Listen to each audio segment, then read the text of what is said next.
Some dare call it conspiracy.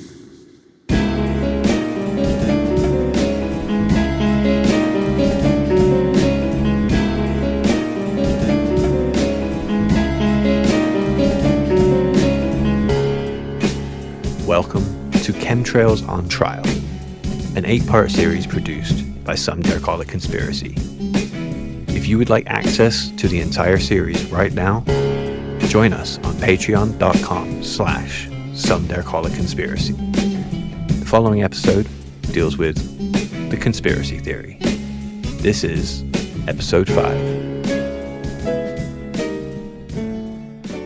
On the internet, there is a certain amount of evidence of chemtrails, and the main thing that's put around is pictures of the actual canisters or the supposed canisters where these chemicals are stored before they're pumped out. And there's several photos that exist of aircraft with the seating removed or partially removed, and it's full of large tanks that either resemble kegs or gas canisters, and they're where the seats would normally be. There's a few. There's one from I've seen these. There's one from 1994 that shows silver kegs. There's one from as early as 1969 that's on a 747 and it's got two men in glasses inspecting it, which would imply that basically, they'd been planning this for a lot longer than we would think. And a lot of people know about it. Well, they must do, mustn't they? Yeah. But again, you could make the argument that they've decompartmentalized it in the same way that they do in NASA or, whatever, that people don't fully understand the scope of or the consequences of what will happen. There's one on a 777 that shows gold kegs, and there's one from a Boeing 747 that shows black tanks. There's one from an A380 Airbus that has olive green or blue tanks. And so there's loads and loads of these pictures. In 2003, concerned citizens petitioned the Canadian government due to chemtrails adversely affecting health. And the response from the Canadian government was that chemtrails is a popularized expression and there is no scientific evidence to support their existence. Well, but of course they would say that because to admit it would be to admit that they actually cause ill health. In 2005, Elliot Morley of DEFRA, which is the UK sort of head of the Environment Agency, it's the government agency that oversees that, was asked by Labour Party member David Drew about research into chemtrails. And the response was that the department is not investigating chemtrails from aircraft as they are not a scientifically recognised phenomenon. So again, denial from the Canadian government, denial from the American government, denial from the UK government. And in his 2008 book, Above Top Secret, Jim Mars, everyone remember Jim Mars, chap with the hat and the beard? He looks a bit like the bloke that owns Jurassic Park.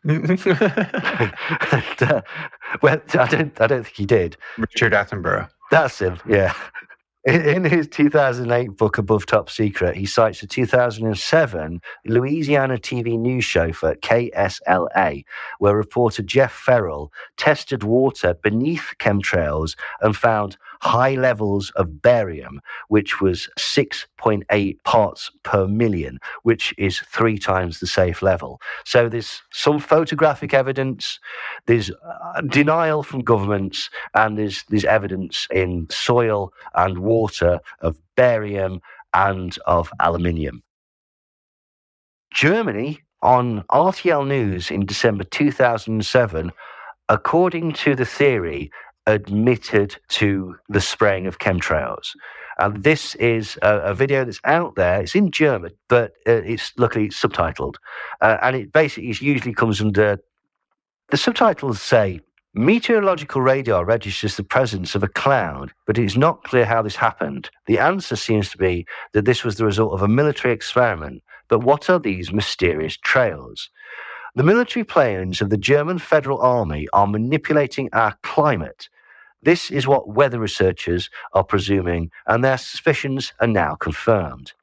Sinister clouds of up to 350 kilometers long appear all of a sudden on the radar, and they interview a meteorologist called Carsten Brandt. And he says, the Federal Army is manipulating the meteorological maps, we can state with 97% certainty that we have on our hands chemtrails comprised of fine dust containing polymers and metals that are used to disrupt radar signal.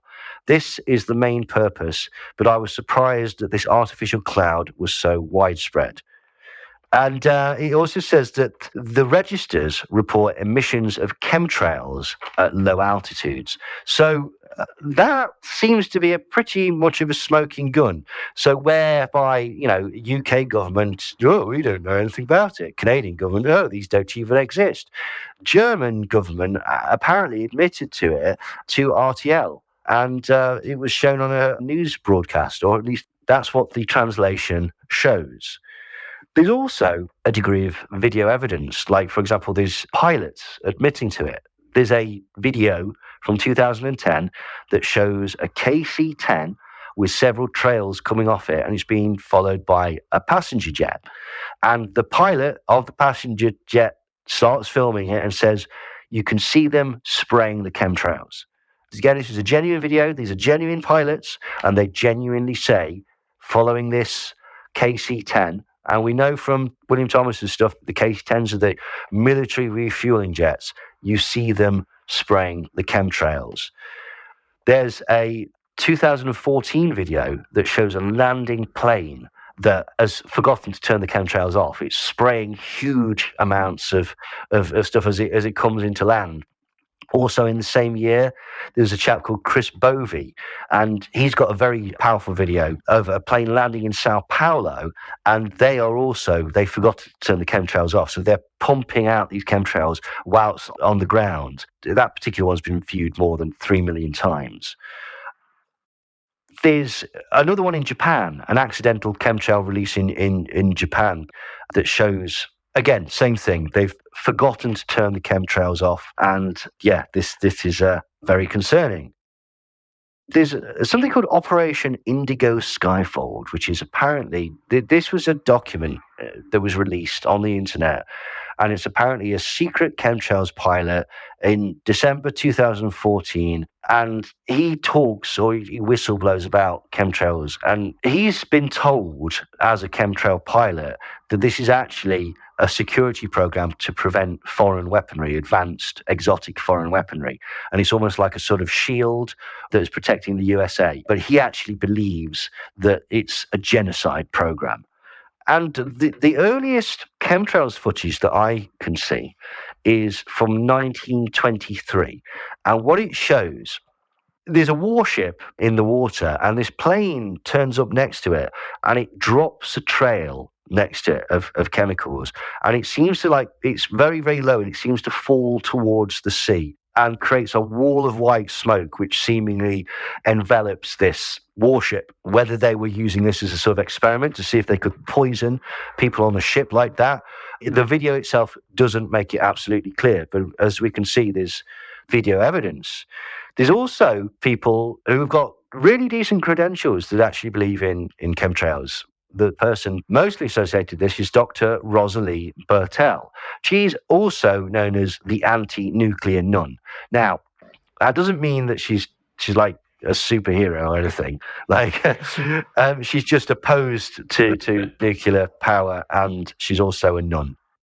She died in 2012, unfortunately. She's an American scientist, author, environmental activist, epidemiologist, and also Catholic nun of the Grey Nuns of the Sacred Heart. So, an eclectic range of interests. But she worked in environmental health since 1970, and in 1986 she was awarded the Right Livelihood Award for raising public awareness of the destruction of the biosphere and human gene pool, especially by low-level radiation just after Chernobyl. So this woman knows her stuff. She genuinely knows her stuff about radiation and things like that. She was also help victims of Chernobyl's radiation. She set up the International Medical Commission in Bhopal after the Union Carbide pesticide factory explosion. That was a major disaster where huge amounts of people were affected by a chemical plant explosion that essentially was sort of covered up by, well, not covered up, but like no one was really sort of like held to task for it. It was a terrible, terrible thing. It was a really terrible thing. They had like 10 safety systems, and because or the maintenance was so bad and the corruption was so bad, none of them actually worked. Yeah, precisely. And it was a load of very, very poor people that end up dying. And I think it's caused sort of problems throughout generations, even basically. So, you know, it's not a good thing. She's also worked with victims of US atomic bomb tests. So she's a good guy. She's a really good person. In May 2005, Snowshoe Films interviewed her about chemtrails. And she said, I think they're also a carrier for all kinds of biological and chemical warfare. I think that they're getting people used to seeing these things, and they're getting the military used to doing it. I think most people have noticed chemtrails because it's not natural to have something crisscrossing in your sky and staying around for hours. And so they could combat global warming this way. So one of the things they're trying to do, apparently, is put metal particles into the air. They fall down, you know. It's kind of crazy, but anyway, that's one of the reasons. Chemtrail looks like a jet fume, but the jet discharge only lasts for about 15 or 16 seconds, whereas the chemtrail lasts for hours. And you can also see it keeps getting wider and wider, and if you look at it closely, it's dripping things. I found that the approach of our government to chemtrails is twofold. One is they think if they put metals up there over places where there were cities or groups of people, they could deflect the sun's rays back up again. The other is what they're calling aerial pharmacopoeia. And they're using as their precedent the fact that people started adding iodine to salt in order to prevent goiters in areas that had low salt. So they said this has a precedent. So there are all kinds of things going on with these chemtrails. So she speculates that basically it's kind of like adding fluoride to water. It's a government program to inoculate people, but at the same time, she's speculating that it could be weather modification. But she clarifies. I think they're outrageous. They don't belong in our sky, and they're probably messing up things they don't even know about. And we don't need this kind of, dosing the population with unknown chemicals. They totally deny it. They just say it's just the exhaust from a jet motor. But I saw them over Paris. It's over Geneva. It's in England. It's in Belgium. They're doing this all over the earth. And so that's Dr. Rosalie Bertel, the anti-nuclear nun, who also puts her weight behind chemtrails. Hello, initiates of the Some Dare Call It Conspiracy podcast. Dom Jolly here. How are you? Sorry to butt in, but I just wanted to let you know that I've written, a book that I'm very, very proud of called The Conspiracy Tourist, in which I travel around the world taking a look at the weird world of conspiracies, and I think you might like it. Not only that, but I'm touring the book and doing live shows all around England from the 28th of Feb to the end of March, and it would be smashing to see you there. I think you'd like it. If you are interested, go to my website, www.domjolly.tv. And now, on with the podcast. Thanks. I had to put this up because this has been shared a lot recently. It was shared by David Icke on his website under the title, Chemtrails Are Conspiracy Fact.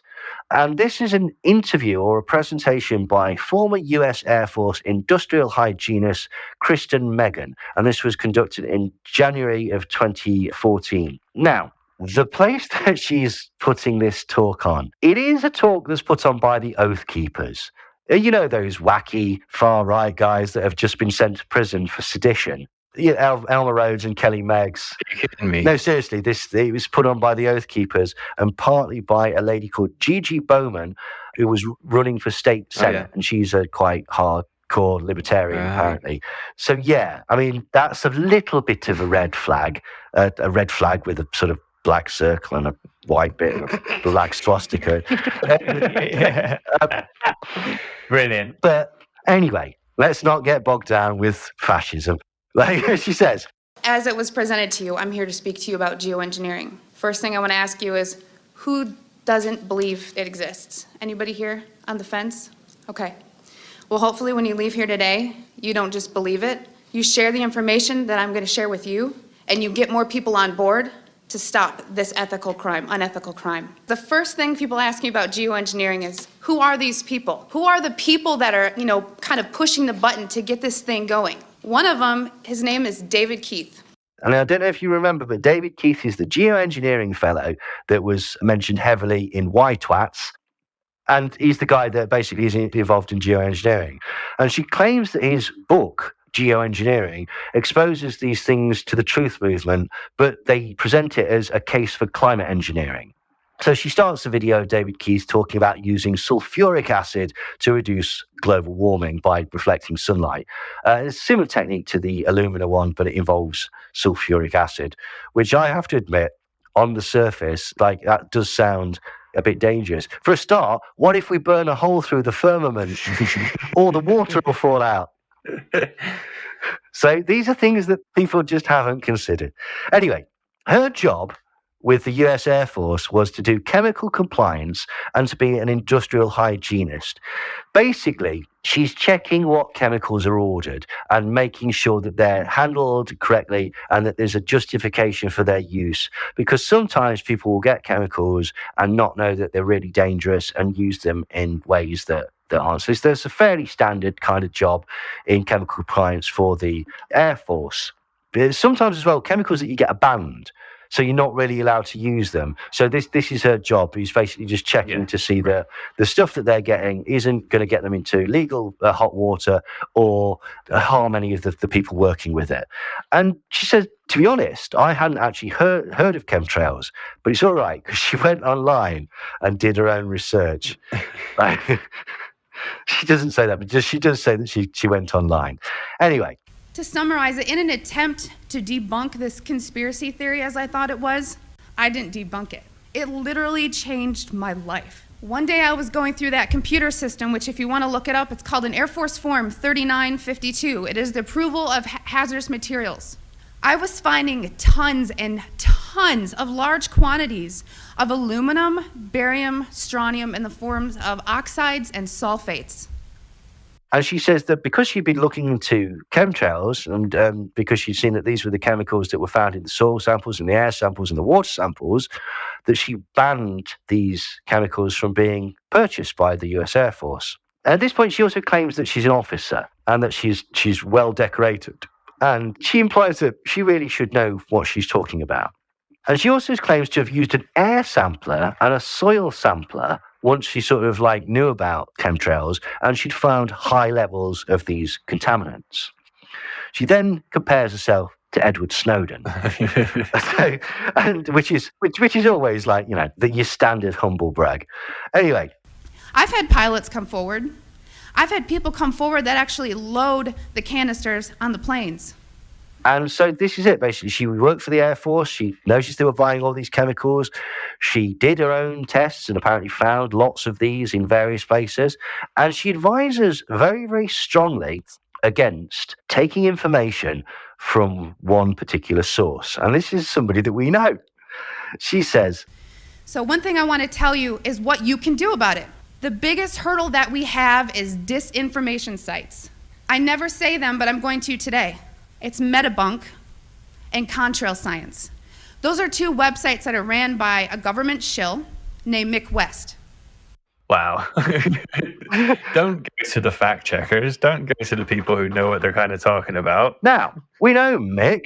Mick's a nice guy. I've never... Mick's great. I asked Mick for some advice on this, so that's this podcast immediately tainted.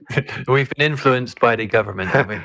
Infiltrated, absolutely. But yeah, but she really has got a bee in her bonnet about Midwest. So essentially, that's the evidence of chemtrails. There's one more thing that somebody keeps posting. This is a list that is posted.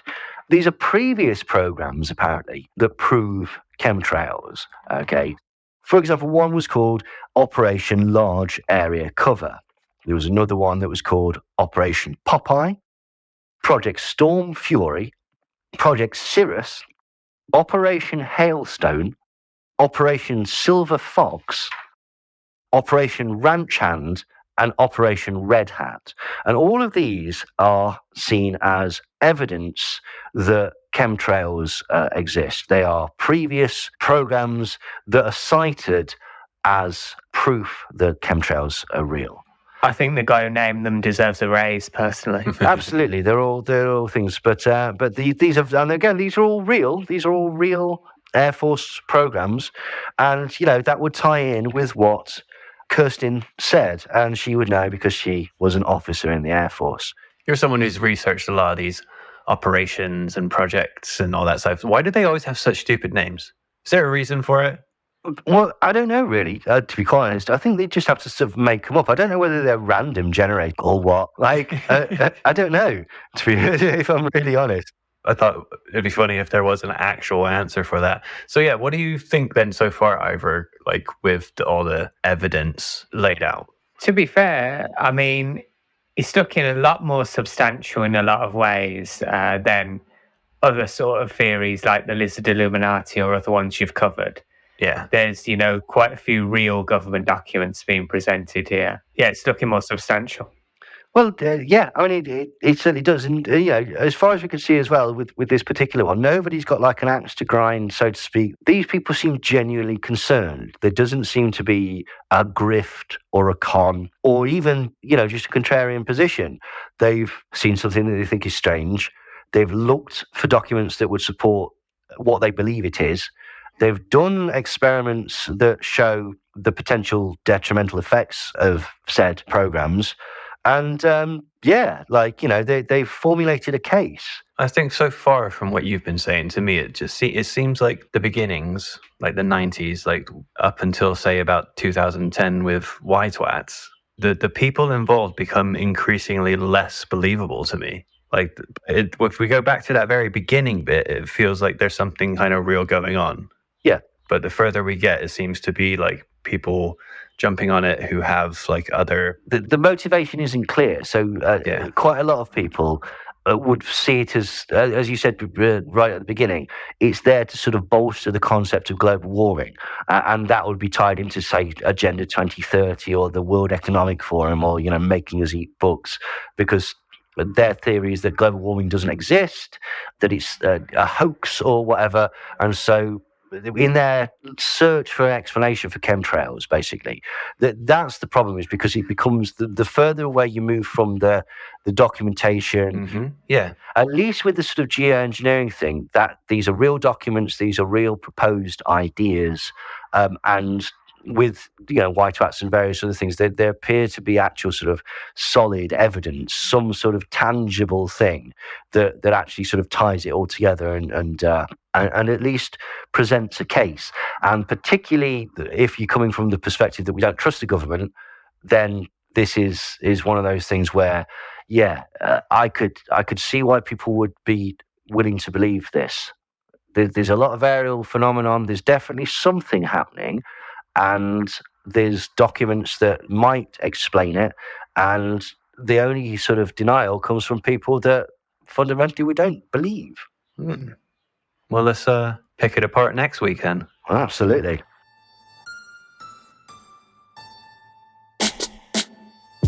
Thank you for listening to Chemtrails on Trial, produced by Brent Lee and Neil Sanders for Some Dare Call It Conspiracy. And don't forget, if you can't wait for next week, do join us on patreon.com/Some Dare Call It Conspiracy, where you'll not only be able to get the entire series right now, but also ad-free episodes, plus tons of other goodies, including my music, Neil's books, audiobooks of Neil's, and art by Nicholas C. Gray. You can also find all our links at www.somedarecallitconspiracy.com.